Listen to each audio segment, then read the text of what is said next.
Rayagada District.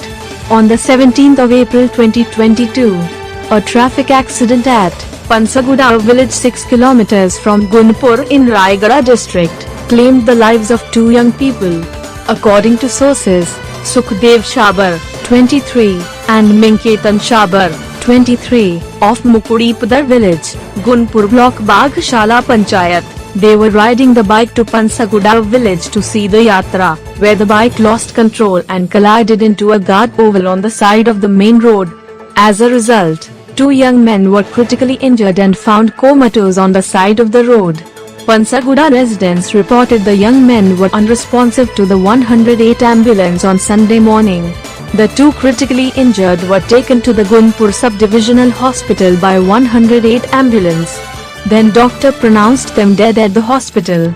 The accident has been investigated by Gunupur police, and the body has been submitted for an autopsy.